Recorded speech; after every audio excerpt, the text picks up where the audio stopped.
The role of a combat designer on God of War 3 is a complex role. Basically has anything to do with characters in the game. Any character you see moving in the game, attacking, fighting, are generally implemented by the combat designer. And then of course Kratos, what his platforming elements are going to be, what his new combat moves are going to be, what weapons he's going to use, how he's going to use them, how he walks, everything. I'm here with Jason McDonald, who's a senior combat designer on God of War 3. And we're just talking about the new features that we have in the game and what we're trying to add to the God of War franchise. Well, we've got some of Kratos' items in. He can grab a head and he can light stuff up. Now that we can play with lighting in God of War 3, we can make the entire room dark, have enemies that are attacking you in the dark, can't be seen. And when you light them up with the head, they light up for a limited amount of time, so you can attack them while you can see them, but then they are constantly disappearing. You get to parts where it's completely pitch dark and you hear the guys scream in the background. You use the Helios head to, find out where they are. The strategy gameplay, the combat side of it turns into, you have to keep these guys lit to be able to hit them, otherwise you get screwed and they just destroy you in the dark. So. Definitely something we couldn't do before, just because we didn't have dynamic lighting to the extent that we have it now, so.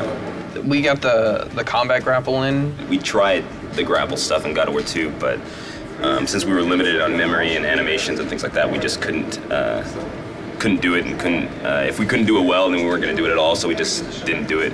But now we have more space, more memory. Kratos is a very strong character, so when he grapples an enemy, he kind of just charges right in and plows through everybody. So the grapple system is exactly like that. You can launch somebody in the air and you grapple them and you plow yourself right into the air, right into them. If there's a crowd of enemies, you'll plow yourself through all of them. Hey, I'm at Brian Yu's desk here. He's a senior combat designer on God of War 3. For this particular boss, which is a huge scorpion, you want to make sure the presence is there and the player will feel the power of the attack.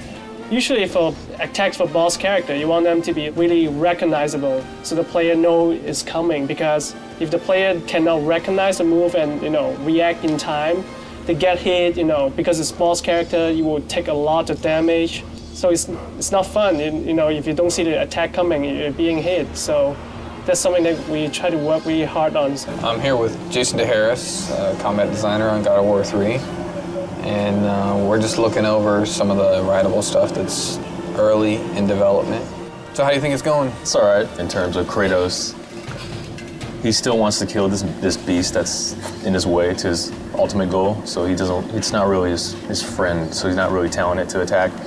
He's just trying to kill it, and then the indirectness of that is the Cyclops reacting to his pain pretty much. But then there's a challenge of making it feel responsive as well.